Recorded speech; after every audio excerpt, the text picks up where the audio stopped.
I know it's going to wait for Lauren to sit down and then they'll be looking at his speech. So he won't want to go and never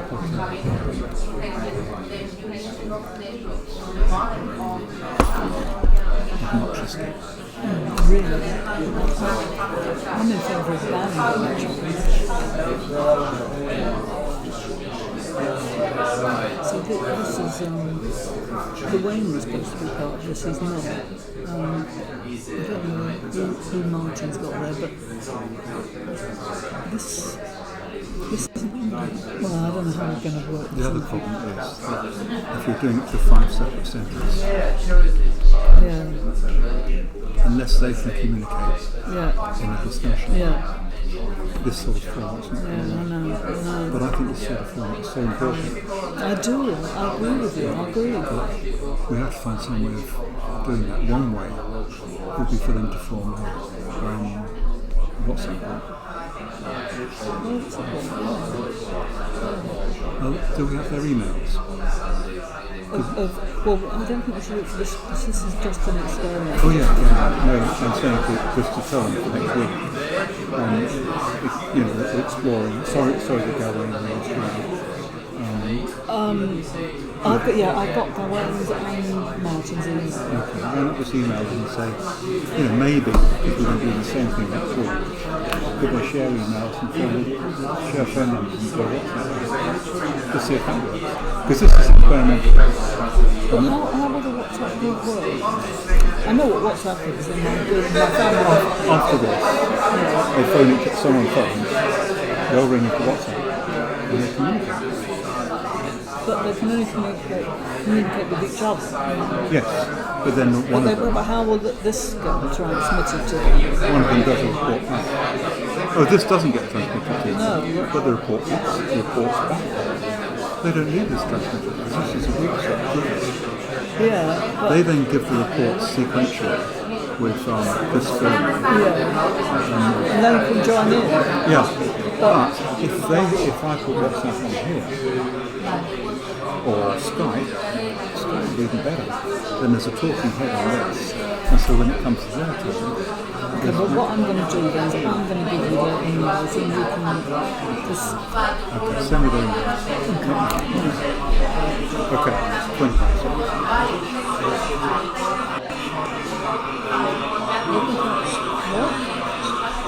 What? Oh, right.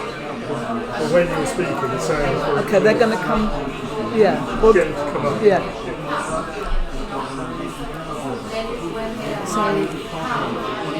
Okay. This was they did. Which one started with the one? Was it the back?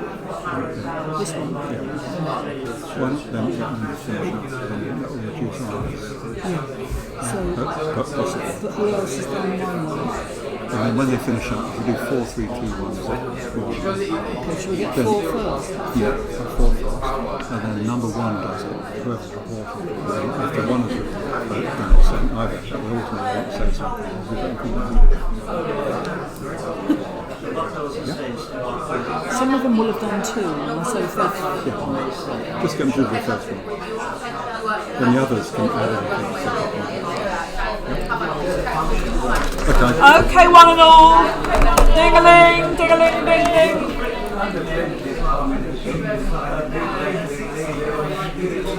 Hello, everybody. Okay, listen. Well, I'm glad this has got you going. Okay, look, we're going to do this. You know, this is being live streamed to Newcastle actually at the moment.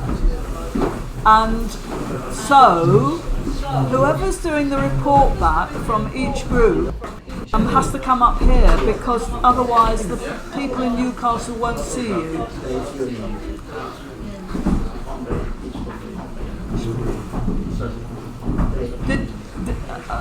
Okay, so we're going to start then with the. Shall we start with the group at the back? Did you do question 4? The group that was on the right at the back. No, we did question 4. What did you do? Oh God! Right, who did? Okay, okay. Do question. Okay, come and do question 1 then. Whoever's doing the report back, come and do. So question 1 for the benefit of Newcastle is class struggle inevitable? And you've got to come here with this microphone. And you're being live I don't think it's going to be streamed. valuable insights. So we didn't really summarise what we can do, so apologies if I forgot anything that we discussed. We discussed that whenever there is a society where there is more than one class, which is all that have been so far predominantly, there will always be one in conflict with the other. I think we discussed the way that if one is oppressing the other to maintain that balance of power which they are, eventually that sort of oppression will have some kind of pushback, and therefore that struggle will be inevitable. Is there anything else we talked about that I've forgotten?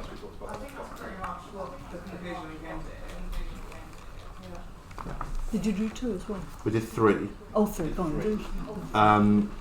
So we talked about some of the stuff that you were talking Oh, about. hang on. Let me just read the question out for So them. where does women's oppression come from? So we talked about how, some of the stuff you were talking about how it's about inheritance and about making sure that wealth is passed on. We talked about how some of it comes out of material conditions and that women are the child rearers, the breastfeeders and so forth, and to make sure that the reproduction, they reproduce people who can keep that means of production wherever it is going.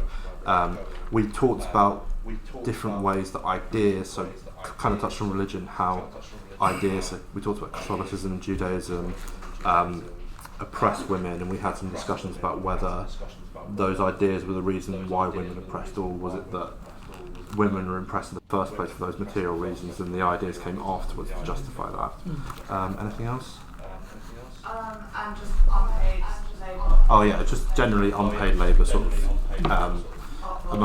yeah, so like I said earlier, sort of like emotional labour, domestic labour that's unpaid, but it's still labour that goes into reinforcing and keeping that means of production going. Anything else? Right. Lovely, thank you very much. Okay, who did question 2? Question 2 for the benefit of, for the remote, yes, is how did religion arise and why does it continue?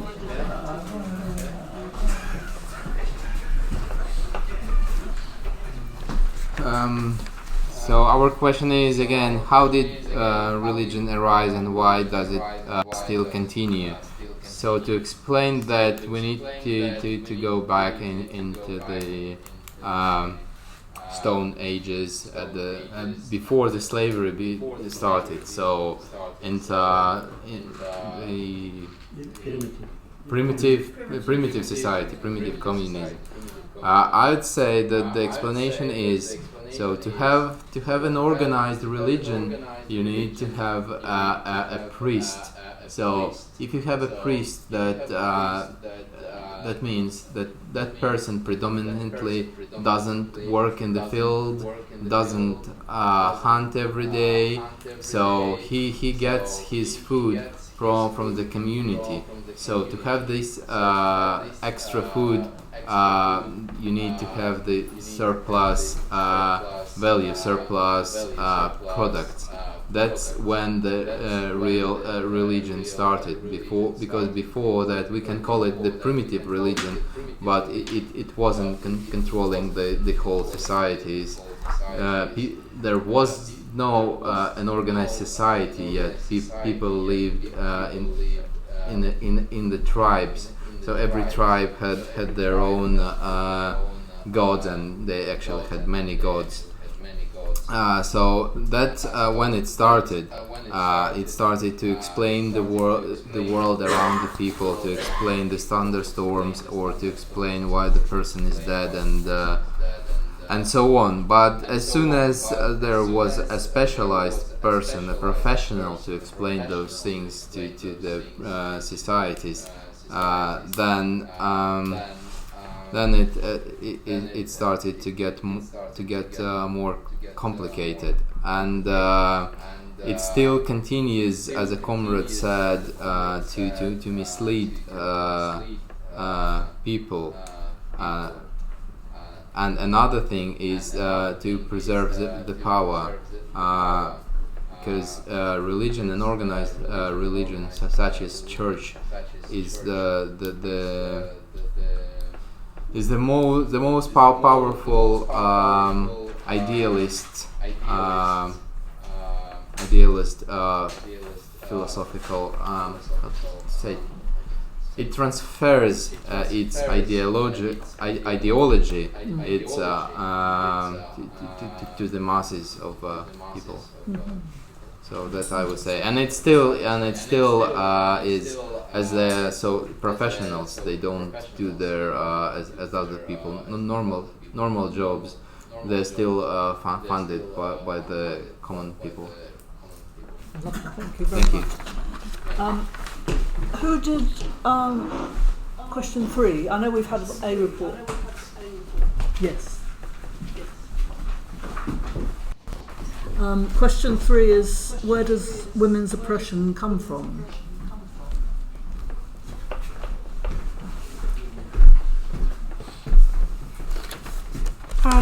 So yeah, I don't want to repeat what the other group just said, but we started again with what you spoke about with inheritance in the family line and how it's passed down to sons, either just the oldest son or all the sons.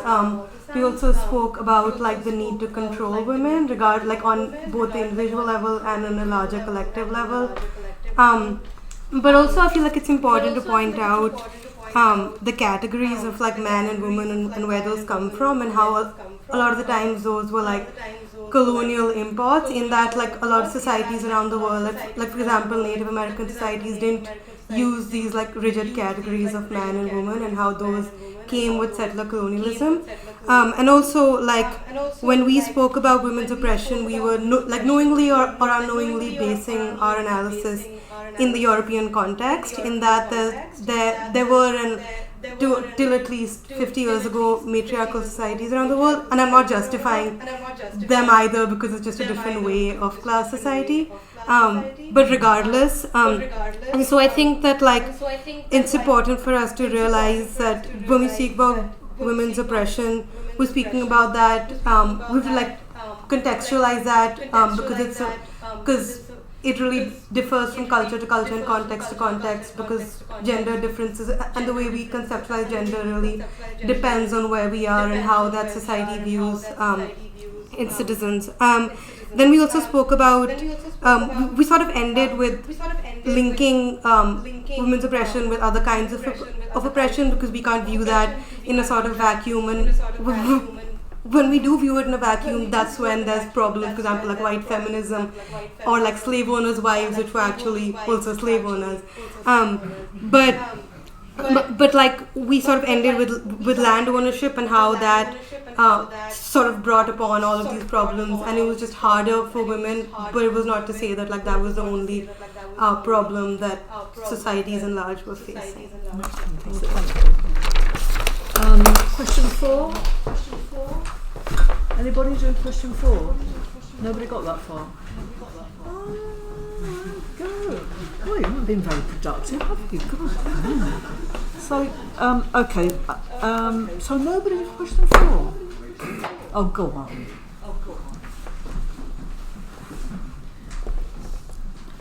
Okay, question 4 for the benefit of Newcastle is, why do we call Marxist theory historical materialism? How does it differ from standard or mainstream history? I actually came here to learn what historical materialism is, so I'm standing here telling you what it is. Seems a bit ridiculous, but well, we talked about a few things. We started off talking about BBC documentaries and sort of shallow interpretations by people like, I've forgotten his name now actually, on the Civil War, and how if maybe Charles I had not loved stained glass so much, he could have got along better with the Puritans, and they wouldn't have had such a terrible time of it. But actually, the historical materialism is something that lives beneath that surface, and it was a little bit like an ocean, and in the ocean you have waves, and in the ocean you have waves that are slightly bigger than other waves, and they represent different and bigger moments in history. But within that, you also have currents that pull and push around, and it's those currents that historical materialism is intending to try and understand and interpret. So that's Oh, waves and currents. That's brilliant. I wish I'd thought of that. Can I quote you forever on that? Waves and currents. Currents being what? What are currents in your interpretation? And the waves are the ripples that... No, I thought they were currents.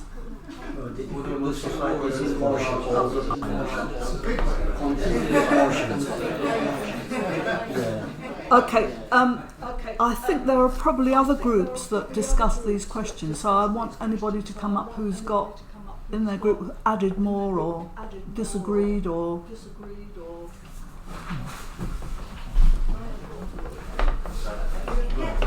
In relation to question 4? No, in relation to anything that has been discussed already. With regard to where does women's oppression come from, so we talked about there was primitive communism and much more egalitarianism, and with the inheritance through the male line becoming important, and that changing the mode from the mode of primitive communism to slavery and various systems and feudalism, then that's where inheritance becomes important, the male line becomes important. Could argue that previously the female line was more important, and there was matriarchal societies. But anyway, certainly at that stage, accumulation of wealth, land ownership and power can overthrow the previous order, which is primitive communism. And we also touched on how did religion arise and why does it continue. So with regards religion, it's a coercive force. It's one that can be used, have violence to back it up. You can also use the threat of a lightning bolt by God to back you up in coercive manipulation and exploiting and so on and so on. It's another way, another appendage or a tool of those in power, those who have the monopoly of violence, or it can certainly add to that, and it survives because of indoctrination and grooming and teaching children from a young age, very young age, that these are the concepts which are important to you. And I think that if people wait until people are adults before explaining the concept of God and fairies and all various belief systems, then they might reject it if they've been taught logical approaches. So that's my kind of explanation as to why it kind of survives. And I think religions are used by various power structures, states, and corporations, and so on and so on. They feed off each other, and I'll stop there. Thank you. Any more contributions? Yes.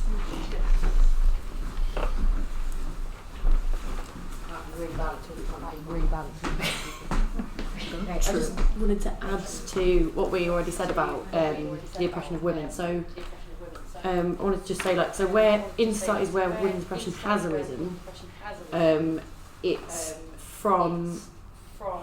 I think it originates from land ownership, and basically what it is about is you have to inherit that land and keep it in the family in order to not let it sort of go to another family, and so you don't lose it when you die, so your family doesn't lose it when you die. So what happens is a woman controls the means of production in terms of her womb. So basically Means of reproduction. That's it. Yes. Sorry. And basically because of that, men need to control it. And this is probably as far back as farming started, maybe even pre-Neolithic. Neolithic is a term we use in most of Europe. I don't know what it's called elsewhere. I think we had it in the Middle East as well. And basically, so what that is basically you're controlling the womb so that you control inheritance, and then you keep it within your family for as long as you can. I think that was about it. Oh, I think also with we said about religion. There was something else. I just want to skip between topics. Is that all right? Yeah, please. So basically, religion has been used before as a way of legitimising political decisions. So for example, I think, is it okay to talk about Romans? Is that still relevant? Yeah. Okay, so in Roman times, this is going to sound weird, but basically they used to do things they used to call it examining the auspices, where they'd dissect a goat or some other animal, and they would take apart their entrails, and then they would go, oh, it's got this vein in it or something, or a bit of food, and they'd be this is a good. This means this is a good decision, and then everyone would just be cool, I agree. So it's a means of it used to be a means. I don't know if it still is now, but maybe in other countries. But in terms of perhaps why it arose and was supported by a lot of states was that, or state apparatus was that it sort of legitimised decisions to other members of the elite, and also probably the populace. But I think a lot of members of the Roman elite were actually cynics, and they were just using it to their own advantage, which is quite funny. Anyway, that's all I've got to say. Sorry. Fantastic, thank you. Cheers. Any more? Oh, you're just stuck up to. Is that it? Anybody wants to say? Add something, take something away, disagree? Well, I think it's fantastic. Yes. Right. No, it's nowadays things have become a lot more complex. We no longer live in an industrial society where most people are workers. We have tertiary industries, service industries. Now we have information industries.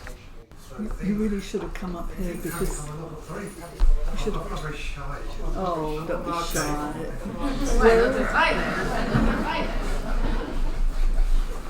You're going to have to start again, actually. Do you mind? No. And then I'm just going to warn Richard that he's going to have to come in after this too. Sure thing. Yeah. No, it's simply that Marxism offers an interesting method of analysis, but society and the economics has become a lot more complex. We no longer live in a primarily industrial society. We now have development of tertiary industries, service industries, and now we have computer information industries. So things have become more complex. So if I can say, a need for development of sort of neo-Marxism, kind of post-Marxism. How do we kind of rationalise these new forms of economic activity? I mean, in the future we may even see I think we will have to see things like ecological work, conservation work. I mean, how does that fit in to this kind of Marxist framework? Ooh, you got all the answers in one class, but you're going to have to wait. Yeah. Thank you very much. Okay, well, we haven't heard much from Richard yet, so Richard, do you want to come and say what you think about? Okay, can I conclude the thing as well with the with next week? Okay, then do that. But I'm just going to. I'll say one thing just first, and that is that I think this was a terrific discussion. I really fantastic insights, and please come again next week. And I think the issues that were just being raised about, post-industrial society, everything's more complex. These are things we are going to have to discuss when we specifically look at capitalism, surplus value, the role of the state. So, that they're not issues that are going to be neglected. And just on the question of religion, as on all ideas, they have both coercive and ideological means to sustain themselves. I mean, what you were talking about religion, of course it can be coercive, but it's also has been part of the ideological apparatus of the state. In the 19th century, people used to say that the Church of England was the Conservative Party at prayer. And before you had mass media, we had all the social media, television, and mass literacy. The main way of communicating ideas was through the church, through the pulpit. And that's where the message always... And it still is the case in some societies, isn't it? It's the pulpit that really is used to present the ideas which are the dominant ideas in society, ideas of subservience particularly. Anyway, I don't want to say too much more because just let the discussion continue, but Richard is going to say something about basically his answers to these questions. Well, not answers, no, issues. And then, say something. Yeah, okay. Well, look, just from my point of view, the discussion didn't really go. You've got to stand here, Richard. Richard. Absolutely. Am I done? Oh, sorry. I thought the discussion was brilliant. And we'll have different sets of the 4 meetings. But all of the questions, I think, run like a thread through all of them. So, for example, if this class struggle inevitably, Mary's talk that I gotten into was that class is a dynamo of history. If we're fighting for a classless society, does that mean it stagnates? Yeah? If class is the dynamo of society, what do you do in a communist society to ensure that progress continues? On the other hand, maybe it is only a communist society that can allow some sort of equilibrium state, particularly in relation to the environment, or relationships to each other, and so on. So there's a whole host, I'm trying to say, of issues which arise from quite a simple question like that. And I think these will continue throughout the series. That's all I've really got to say. Except that the handouts. One that we haven't given out yet, I think, is a course outline. Someone would like to just hand those around.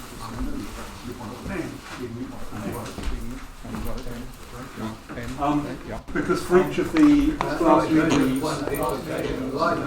just one piece of paper. For each of the class meetings, there are.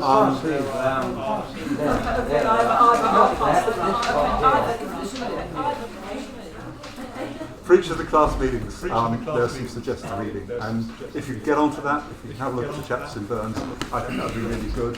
And as you're doing so, don't just absorb them, because part of the reason for giving them to you, and part of the thing that what we're conscious of, given that that work is 80 years old, is that we need to also look at how Marxism is changing, and has changed since that period. Secondly, another handout, if I can give it, is the... Sorry. Yeah, it's going there. Is the full marks feature, a draft for the next Morning Star inclusion. and including, and if you can have a look at that, perhaps if we can start next week with. That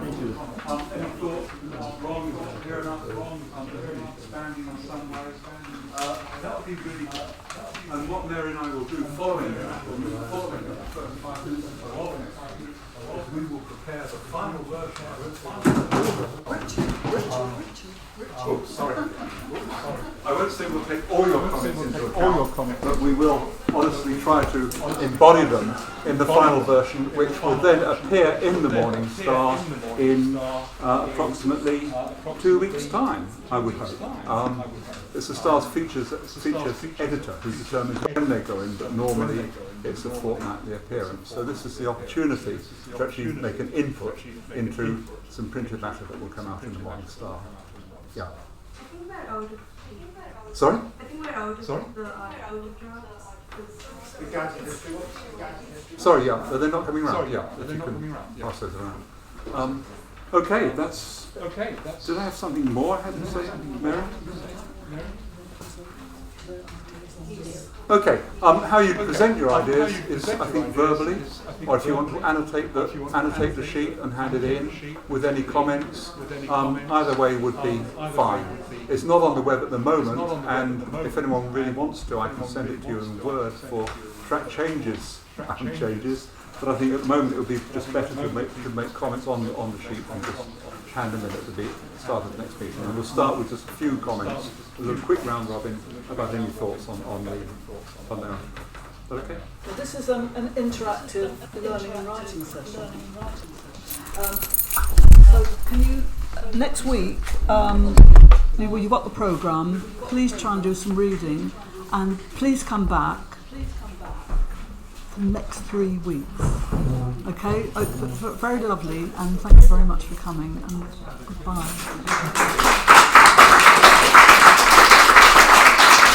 I think you should clap yourselves, actually. You've done the work here. It's fantastic. If anyone's not a member of the library, Yeah, and if anybody wants to buy a book to find out more about Marxism, please do. I can buy it later on. the library does depend. Just take it. Take care of it. Just keep it. Oh yeah, the program. Yeah. This? Take whatever you like. But Can I glass your water, Mary? yes. Oh. Where do you cycle? It is. Big hell of a way.